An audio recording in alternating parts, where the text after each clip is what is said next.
여러분 안녕하세요. 반갑습니다. 오늘은 여러분과 함께 약물 중독 예방 교육을 함께 시작해 보도록 하겠습니다. 다음 순서에 의해서 진행될 거고요. 자, 마약하면 여러분 무엇이 먼저 떠오르세요?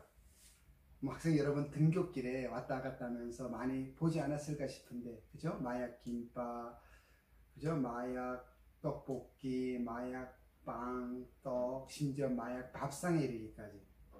우리가 주변에서 이런 마약에 대한 것을 쉽게 보다 보니까 우리 학생들이 마약을 너무 쉽게 생각하고 있지 않나 생각이 되어집니다.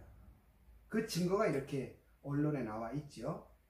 강의를 가다 보면은 학생들이 이렇게 물어봐요. 선생님, 제 친구들은 마약하는 사람 없는데요? 왜 이런 강의 들어야 돼요? 또 어떤 친구 그러죠. 그 약 어디서 살 수 있어요? 궁금해서 묻는 것 같기도 하지만은 진짜 사고 싶어서 묻지 않나라는 생각도 제가 해보기도 합니다.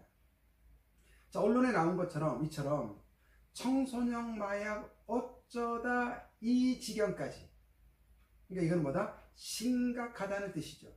이처럼 청소년 마약이 심각한 이유가 우리 청소년들이 마약에 대해서 어쩌면 잘 모르기 때문에 그렇지 않나 생각이 되어지는 겁니다. 그래서 오늘 선생님이 왔는데요.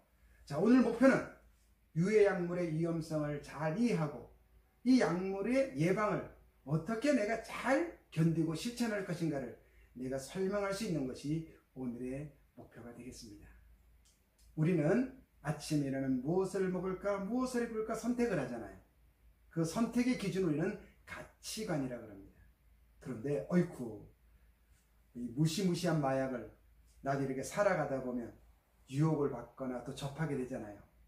그때 여러분 yes 아니면 no 라고 이야기해야 되는데, 그러려면 마약에 대한 선택의 기준이 여러분 머릿속에, 마음속에 자리 잡고 있어야 되잖아요.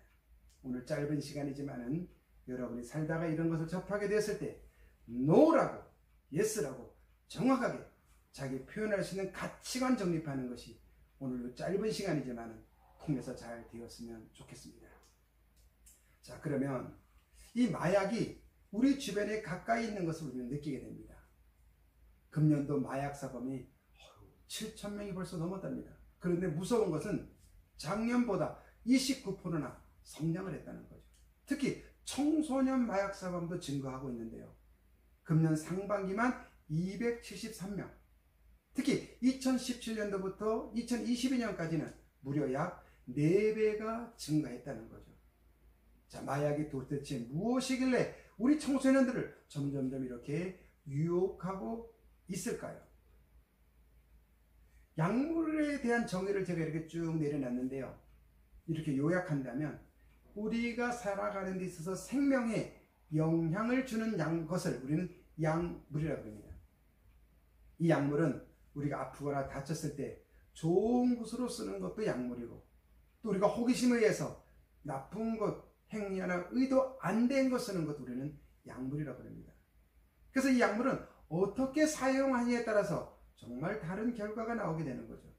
특히 청소년 여러분 아직 성장 과정에 있고 뇌도 말랑말랑하기 때문에 이것을 잘못 사용하게 되면 정말 미래가 큰 아픔으로 다가올 수 있기 때문에 이 약물은 정말 주의하셔야 됩니다. 우리 청소년 여러분에게 마약이라면 여러분이 생각하는 것은 양계비, 그죠? 아편, 그 다음에 코카인 이런 거 생각해요.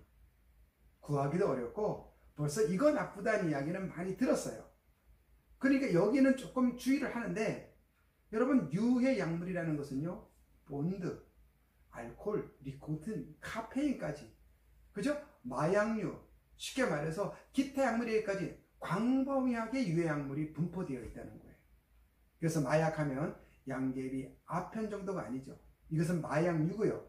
또 향정신성 의약품이라고 있어요. 여기는 케타민이라든가 또 펜타민 이런 것들이 있는데, 이걸 우리는 줄여서 향정이라고 하고요. 여러분 대마 아시죠? 대마초라든가 해시 이런 것들. 그래서 이렇게 유해 약물은 넓은 광범위하게 분포되어 있다는 것 또한 여러분 이번 기회에 좀 기억하셔야 돼요. 자, 그 다음에 많이 중독되어 오고 오남용해 오는 걸 봤더니 많은 사람들이 저 노란 막대 그래프 보세요.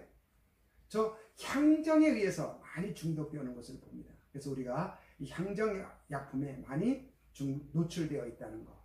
자, 그래서 많은 사람들이 이처럼 약물에 중독되어 오는데 그 위험성을 한번 사례를 통해서 우리가 잠깐 보고자 합니다.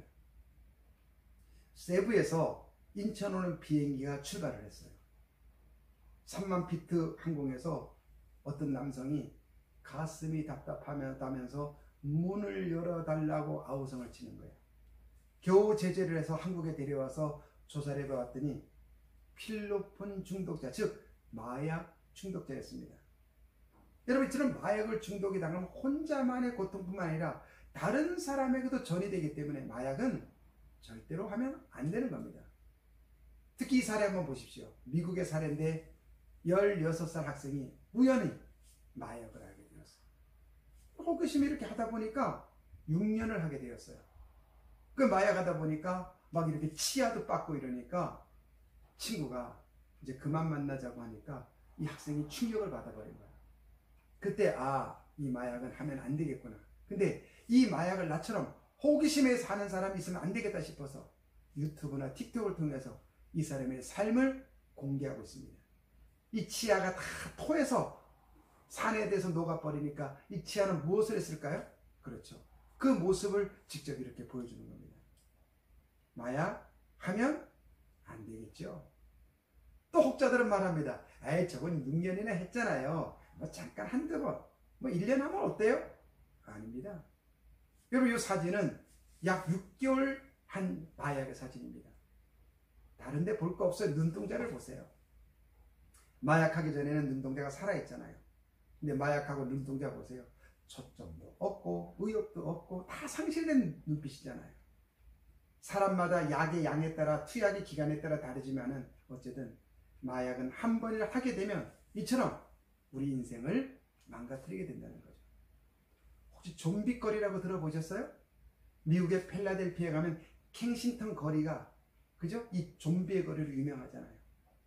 마약을 하게 되면 이 뇌가 산소가 안 통하니까 뇌가 파괴되니까 반복 행동을 하고 막 환각에 소리 지르고 자기 몸에 막 벌레곤데 긁어대고 금단 증상으로 계속 가지고 다니면서 20개 30개 투여하게 되고 유튜브에 있으니까 이 좀비의 거리 한번 꼭 보시면 도움이 될 것 같습니다.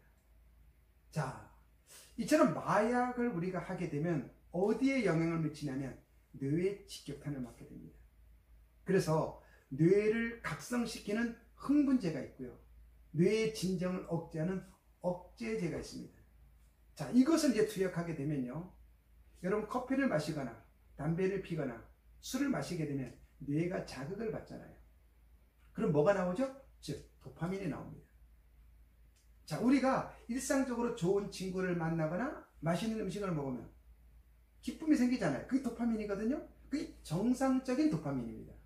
근데 우리가 나 스트레스가 많아, 나 시험이 두려워, 취업을 어떻게 등등등 우울증으로 어떤 약에 의해서 이 도파민을 분비하게 되다 보면은 이 뇌가요, 이거 괜찮네? 이렇게 인식을 합니다. 그래서 긍정적으로 받아들이고 해마에서는 이건 좋은 물질이라고 기억하는 순간 우리는 그 같은 기분이 되었을 때 계속 그 약을 찾게 되어서 내성이 되고 갈망 증세가 나타나서 우리는 완전히 망가지게 되는데 이걸 우리는 중독의 기전이라고 말합니다. 자, 이 중독으로 기전이 오게 되면 이 뇌가 가장 직격탄을 맞게 되겠죠. 특히 전두엽이나 전전두엽은 우리의 먹고 자고 일상생활 모든 판단을 주관하는 곳입니다. 그럼 여기가 망가지면 어떻게 될까요? 내가 공부를 왜 해야 되는지, 내가 밥을 왜 먹어야 되는지, 내가 왜 살아야 되는지 그 자체가 잊어버려야 됩니다. 그뿐만이 아니죠. 이 해마는 기억을 상징하는 곳인데 기억을 못하게 되면 치매 환자와 다름이 없는 거죠. 그 외에도 여러 가지 뇌의 기능이 저하되기 때문에 사람으로 살 수 없는 행동을 하게 되기 때문에 마약은 절대 하시면 안 되는 겁니다. 따라서 마약을 하게 되면 또 적발하게 되면 우리는 범죄 행위가 되는 거죠. 마약을 소지한다든가 또 관리한다든가 알선하더라도 다 우리는 1년에서 5년의 징역 대상자가 됩니다. 또 마약을 판매한다든가 상습범으로 중독된다면 10년이란 이상의 징역을 받아야 된다는 거죠. 따라서 마약은 절대로 하시면 안 되는 겁니다. 그런데 이런 문제가 있죠. 길거리를 가고 있는데 어떤 분이 살 빠지는 약이라 그러면서 머리 좋은 약이라고 해서 건강음료라고 주는 거예요. 나도 모르게 먹었어요. 그리고 이 부모님 전화번호를 이렇게 땄어요. 이 강남에서 있었던 이야기잖아요. 그래서 부모한테 전화해서 당신 학생이 어디에서 이 마약을 마셨기 때문에 내가 경찰에 신고하면 당신 자녀는 마약 범죄가 되기 때문에 빨리 돈을 내놔라. 여러분, 이럴 경우에 내가 모르고 복용한 경우는 괜찮습니다. 경찰에서도 사실관계 확인 후에 형사처벌을 받지 않기 때문에 걱정하지 마시고 무조건 신고하셔야 됩니다. 자, 그러면 우리가 마약을 접하지 않으려면 예방이 최선입니다. 그런데 내가 마약을 쫓아갈까요? 마약이 나를 쫓아오려고 할까요? 그렇죠? 이 교육을 하는 이유는 마약이 여러분을 따라다니기 때문에 이 교육을 하는 겁니다. 여러분이 가장 많이 하는 것이 SNS잖아요.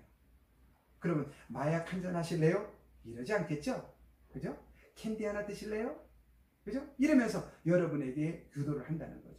그 여러분이 일단 중독되면 끊임없이 좋은 물건을 주겠다고 약속을 하게 되는 거고, 또 이 마약을 유도할 때는 카카오톡이나 이런 데로 가지 않고 텔레그램으로 여러분을 유도합니다. 이럴 때 여러분은 의심을 하셔야 되는 겁니다. 자, 이렇게 해서 내가 길거리를 가고 있는데 어떤 사람이 나에게 좋은 음료라고 주고 SNS로 유혹을 한다면 어떻게 해야 된다고요? 그렇죠. NO! 라고 확실하게 이야기할 수 있어야 됩니다. 왜 그러냐면 청소년들이 마약에 중독되는 순서가 그렇기 때문에 그래요. 10명 중에 5명은 뭐다? 이거 뭐지? 한번 해볼까? 한 번쯤 괜찮겠지? 호기심 때문에. 또 10명 중에 3명은 선배나 또 친구들이 야 짜샤 남자가 이것도 못해. 괜찮아. 한 번 하면 끊으면 되지. 이 왕따가 무서워서 하는 경우. 또 하나는 이것이 아무것도 무엇인지 모르고 정말 머리에 좋은 약인 줄 알고 마신다는 거죠. 자, 그래서 우리가 살다 보면 호기심에 하든 친구에 하든 나에게 어떤 이런 선택의 기회가 온다면 여러분 어떻게 하셔야 되겠습니까? 친구 따라 강남 간다고 친구 따라 나쁜 줄 알면서 가야겠습니까? 아니면 나의 신념과 가치관을 세워서 NO라고 답을 할 수 있어야겠습니까? 여러분이 아무리 좋은 것이라도요, 아무리 친해도요, 불법과 위험은 안 되는 겁니다. 알면서도 이렇게 하는 건 이건 친구가 아닙니다. 손절해도 괜찮다고 저는 생각합니다. 마약을 하게 되면요, 첫째, 친구 잃어버리잖아요. 또래 친구들 다 잊어버리죠? 가족은 다 붕괴되잖아요. 마약을 하지 말아야 되는 이유는 이 한 장에 저는 다 있다고 생각이 되어집니다. 그러니 우리 주변에 마약을 행위를 하는 친구가 있다면 어떻게 되죠? 당연히 112에 신고하셔야 되죠. 그런데 이 마약을 어디다 신고해야 될지, 또 이 마약을 먹었는데 어떻게 치료해야 될지, 이런 상담이 또 필요한 친구가 있잖아요. 이런 친구는 비밀 보장이 되니까 한국 마약 퇴치 운동본부에 문의하시면 자세하게 설명해 주실 것입니다. 그러니 걱정 마시고 주저하지 말고 꼭 신고해 주시기를 부탁을 드립니다. 마약은요, 단 한 번도 안 됩니다. 호기심도 안 됩니다. 왜? 한 번에 중독되기 때문에 그렇습니다. 절대 마약은 경험해서는 안 됩니다. 오늘 이 교육을 받은 학생들은 절대 마약에서부터 벗어나서 건강한 모습으로 대한민국을 이끌어주는 지도자가 되길